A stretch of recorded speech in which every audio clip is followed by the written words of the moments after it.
Hello guys, कैसे हैं आप लोग। इट सीम्स जो करंट में आईपीओ यूफोरिया चल रहा है वो धीरे धीरे ख़त्म होता जा रहा है। बिकॉज लास्ट के जो 4-5 आईपीओज आए हैं वो अपने डिस्काउंट में लिस्ट हुए थे एंड अभी भी अपने आईपीओ प्राइस से नीचे ट्रेड कर रहे हैं। ऐसा ही एक आईपीओ था कृष्णा डायग्नोस्टिक का। वो आईपीओ डिस्काउंट पर लिस्ट हुआ था एंड आज की डेट में उस कंपनी का स्टॉक प्राइस अपने आईपीओ प्राइस से नीचे ट्रेड कर रहा है। इसी तरह की एक और कंपनी का आईपीओ आने वाला है 1 सितंबर को। Yes, I am talking about Vijaya diagnostic and it's upcoming IPO. अब क्या ये आईपीओ कृष्णा डायग्नोस्टिक की तरह ही होगा या फिर इस कंपनी के आईपीओ को अच्छा सब्सक्रिप्शन मिलेगा एंड इसकी बम्पर लिस्टिंग होगी? Let's discuss in this video. इस कंपनी के प्रमोटर्स इस बिजनेस में 1981 से है एंड 2005 में इन्होंने अपने बिजनेस को कंपनी फॉर्म में कन्वर्ट कर लिया था। ये कंपनी साउथ इंडिया की सबसे बड़ी डायग्नोस्टिक चेन है, रेवेन्यू वाइज भी एंड ग्रोथ रेट वाइज भी। ये company pathology and radiology category में डिफरेंट तरह के टेस्ट कंडक्ट करती है। पैथोलॉजी कैटेगरी में ये कंपनी 740 टाइप के रूटीन टेस्ट करती है एंड 870 टाइप के स्पेशलाइज्ड टेस्ट करती है। ऐसे ही रेडियोलॉजी कैटेगरी में ये कंपनी 220 टाइप के रूटीन टेस्ट करती है एंड 320 टाइप के स्पेशलाइज्ड टेस्ट करती है। इन्हीं सारे टेस्ट के ये कंपनी डिफरेंट पैकेजेस बनाकर भी मार्केट में अपने कंज्यूमर्स को ऑफर करती है। बोलने को तो ये company Telangana, Andhra, Delhi, NCR and Kolkata में ऑपरेट करती है, बट इस कंपनी की मोर देन 96% रेवेन्यू हैदराबाद से आती है। बेसिकली इस कंपनी का मेजर ऑपरेशन सिर्फ हैदराबाद के अंदर ही सिचुएटेड है। इस कंपनी का मेन फोकस हैदराबाद के अंदर है, बट स्टिल इस कंपनी के 13 सिटीज में 80 सेंटर्स है एंड 11 रेफरेंस लेबोरेटरीज भी हैं।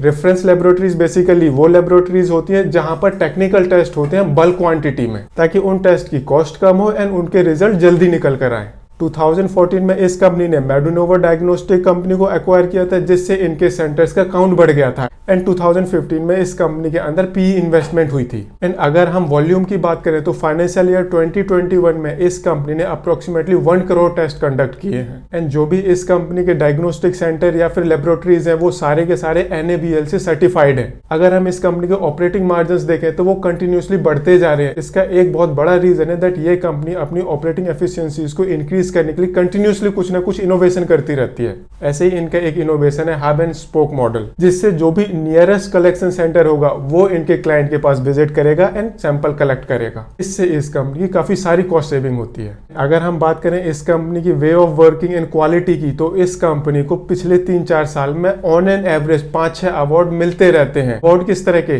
Best diagnostic centre, most trusted diagnostic centre, most trusted health care brand. अगर इस तरह के अवार्ड किसी कंपनी को मिलते हैं तो उस कंपनी की ब्रांड वैल्यू अपने आप इंक्रीज हो जाती है एंड इस तरह की गुडविल को लेकर वो कंपनी अपनी सर्विसेज को एक प्रीमियम प्राइसिंग पर कस्टमर्स को ऑफर कर सकती है, जिससे कंपनी की both operating and net margins increase होते हैं। अगर हम बात करें इस कंपनी की स्ट्रेंथ की, तो कंपनी का ब्रांड नेम, कंपनी का नेटवर्क, कंपनी के प्रोमोटर का एक्सपीरियंस, कंपनी का IT इंफ्रास्ट्रक्चर, ये इस कंपनी की कुछ स्ट्रेंथ्स हैं। मार्केट में ये कंपनी compete करती है SRL, Thyrocare, Metropolis and doctor Lal PathLab जैसी कंपनीज के साथ। अपने कंपटीशन में इस कंपनी का ग्रॉस मार्जिन सबसे ज्यादा है। ऑपरेटिंग मार्जिन इस कंपनी का सेकेंड हाईएस्ट है। Net margin and return on capital employed इस कंपनी का सेकेंड हाईएस्ट है, नेक्स्ट टू ओनली थायरोकेयर। इस कंपनी की 93% से ज्यादा रेवेन्यू B2C मॉडल के थ्रू आती है। ये एक थोड़ा सा इस कंपनी के लिए नेगेटिव है, बिकॉज इस सेक्टर के जो मोस्टली एस्टेब्लिश्ड प्लेयर हैं जो प्रीमियम वैल्यूएशन पर ट्रेड कर रहे हैं, उन सभी के B2B एंड B2C सेल के रेशियो में बहुत कम डिफरेंस है एंड इस कंपनी में ये बहुत ज्यादा डिफरेंस है। यहाँ पर काम आता है इस कंपनी के प्रमोटर का बैकग्राउंड एक्सपीरियंस। इस कंपनी के प्रमोटर इस फील्ड में 40 साल से ज्यादा टाइम से है। इतने टाइम में सबको पता लग जाता है that what is the problem, where to make money and how not to blow up everything. तो this is the reason B2C model में ज्यादा सेल होने के बावजूद भी इस कंपनी की सेल्स कंटिन्यूसली इंप्रूव होती जा रही है। अगर हम बात करें इस कंपनी के फाइनेंशियल्स की, इस कंपनी के टोटल एसेट्स 15% के CAGR से इंक्रीज हो रहे हैं। नेटवर्थ इस कंपनी की 32% के CAGR से इंक्रीज हो रही है। तो इस कंपनी की सेल्स 13% के CAGR से इंक्रीज हो रही है। अगर हम इस कंपनी की नेट प्रॉफिट की बात करें तो वो 36% के CAGR से इंक्रीज हो रहा है। इसका बहुत बड़ा रीजन है दैट ये कंपनी अपने ऑपरेटिंग एफिशिएंसीज को इंक्रीज करने के लिए कंटिन्यूस इनोवेशन करती रहती है, जैसे कि मैंने पहले हब एंड स्पोक मॉडल का एग्जांपल दिया था। इस तरह के इनिशिएटिव ये कंपनी टाइम टू टाइम पर एक्सपेरिमेंट करती रहती है। जून 2021 में ये कंपनी 48% के ग्रॉस मार्जिन पर ऑपरेट कर रही है एंड इस कंपनी का नेट मार्जिन 26% से ज्यादा है। इस तरह के ग्रॉस मार्जिन से नेट मार्जिन हमें नॉर्मली स्पेशलिटी केमिकल सेक्टर की कंपनीज में देखने को मिलते हैं एंड वो सारी की सारी कंपनीज एक प्रीमियम वैल्यूएशन पर ट्रेड कर रही हैं। एंड अगर हम बात करें इस कंपनी की cash generated from operating activities की, तो वो कंटिन्यूसली पॉजिटिव है एंड कंटिन्यूसली बढ़ता जा रहा है।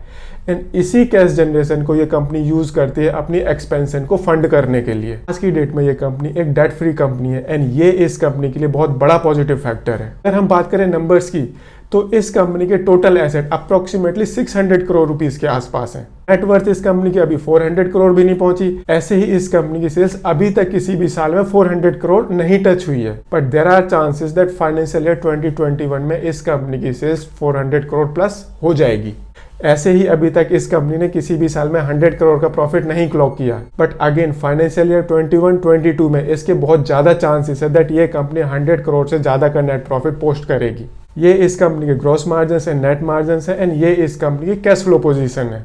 तो फाइनेंशियल्स इस कंपनी के ओवरऑल एक रोजी पिक्चर प्रेजेंट कर रहे हैं। नंबर वाइज ये कंपनी इतनी बड़ी कंपनी नहीं है, इसके भी पॉजिटिव नेगेटिव्स हैं। सबसे पहले पॉजिटिव्स देखते हैं। ये एक छोटी कंपनी है एंड छोटी कंपनीज में नॉर्मली ग्रोथ बहुत ज्यादा आती है as compare to big companies. And छोटी कंपनी साथ ही साथ एक एक्विजिशन टारगेट भी होती है।